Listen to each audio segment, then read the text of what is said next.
Yo, welcome back to the channel.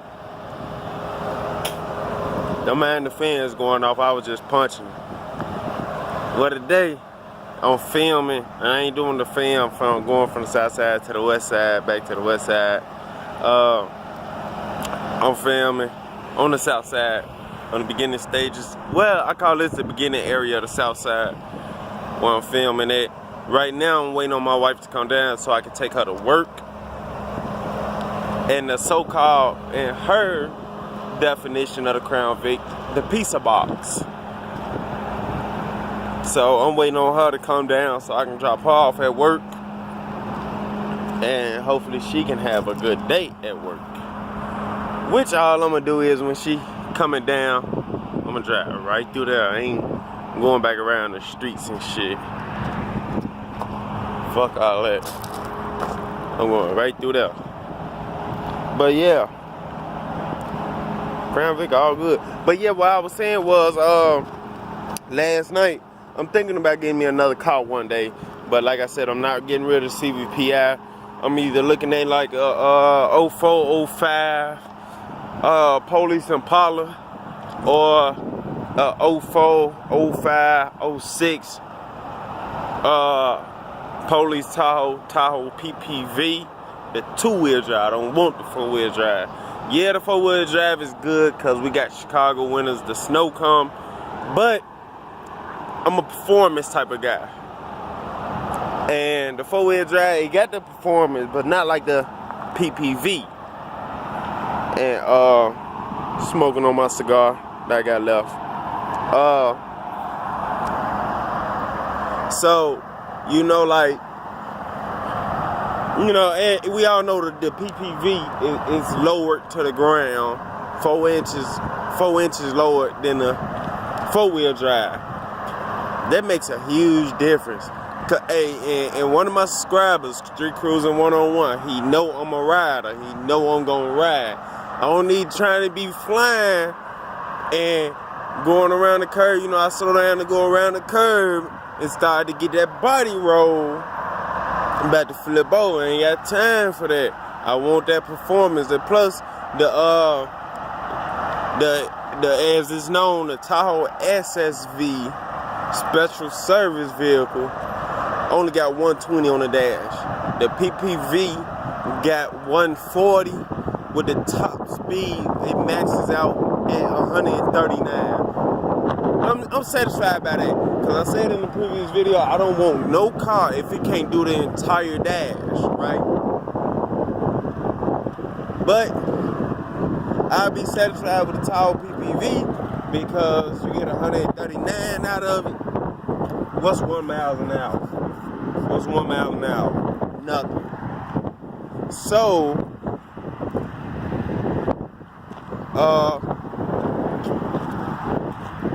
with that being said, 1 mile an hour don't make a difference, you know, so I'm very satisfied with that. The Crown Vic, it does 140. Mr. Random said it does top speed of 129. Depending on where you get it from, because this one, my last one, it did the whole 140. Maxed out. So I don't know where his Crown Vic came from, but mine did the whole 140. So,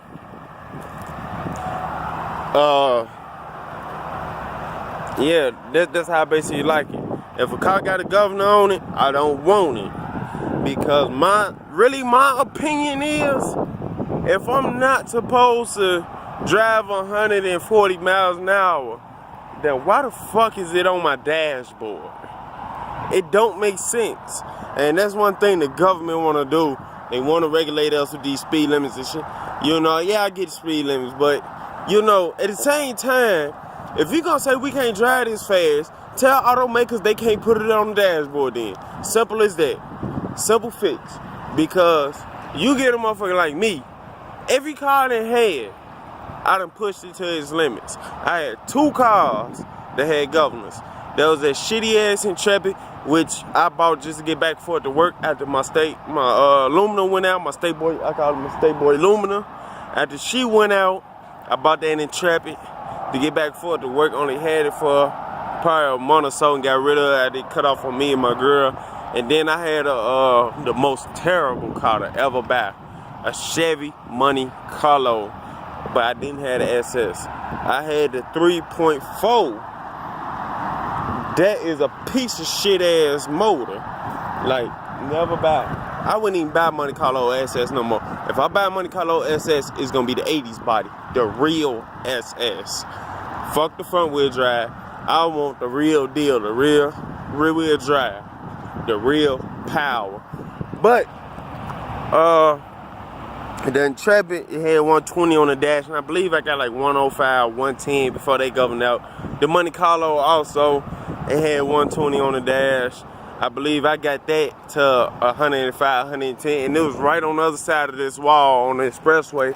I had dropped my my wife off at work when she was working out south at Lowe's back in 2016. She stopped working there after, you know, she went on maternity leave and whatnot. Didn't end up not going back because they wouldn't get her maternity leave. So anyways, that's when I drove the Monte Carlo that fast, got it to 105, 110 before it governed out. And then that Monte Carlo, I don't know what the hell went wrong with it, but somehow it leaked oil out of nowhere. And the motor started knocking, there wasn't no oil in, which I should never bought that car in the first place. I had got my tax money. I was thirsty to get a car to get the fuck off the bus. I was saying I was gonna get the car, you know, find me another job, whatnot, and move on. But that didn't happen. I still had problems. That didn't really happen. So, yeah, I just had to deal with the Monte Carlo until it cut off on me and my girl one night. I was taking her home, and it cut off on me and her, and I had to wait 10 minutes. It cut off on us while we was on the expressway. So I'm doing 70 down the highway, and it cut off. So I had to, you know, coast it off the highway by the hospital. We had to sit there 10 minutes and wait for it to start back up. And I said, okay, when I get home, I'm gonna call my partner, and in the morning, we're gonna come strip this motherfucker. I couldn't even make it home. After I left her house and I started going home, I got off the highway. Where y'all seen me get off at Cosner, I bent the corner, and it just, a big cloud of smoke came out. The motor had locked up. And I got it towed the next day to the house. Me and my partner stripped it. A guy was gonna buy the doors off of, like, when I mean to tell you we stripped that car real good. And I was gonna, just in case my phone cut off, like, comment, subscribe. You know, dude had came and paid me up front, you know, $75 for each door. But when I walked my girl to the train station on my way back home, I seen the city pulled up. They was coming to pull the car, so I called dude and told him to come get his money back because the city was pulling the car. Do a little bit of off-road. But, yeah, told him to come get his money because they was pulling it. And he came back and got his money and thanked me for being straight up with him, you know, not just taking his money and running off and whatnot. I'm like, nah, I wouldn't want nobody to do that to me. So I'm not gonna do it to nobody. So damn. And so that's what I did. I did that, and that was the end of that Monte Carlo. And then I went almost a year without a car. I bought the last Crown Vic. I posted on my Instagram a couple times, and when I bought that, I had that for about almost 4 months before the police pulled me over on that bullshit and impounded it. Came to find out my license was suspended, which I didn't know. But they took me to jail and impounded. Well, the male officer did. Female officer said it wasn't even worth it. But, yeah, that was May 31st, 17. And then I was without a car basically until February of this year. My wife calling. I'll get back to that on the next video. Like, comment, subscribe. Now, matter of fact, she can wait. Anyways, You know, I got the car in 2017, 2 days before my daughter's birthday. Needed a trans, I did that. Head got tore up, I fixed the front end. I had fixed the front end, so, you know, then I finished up on February 22nd, bought her home. Here go my wife right here.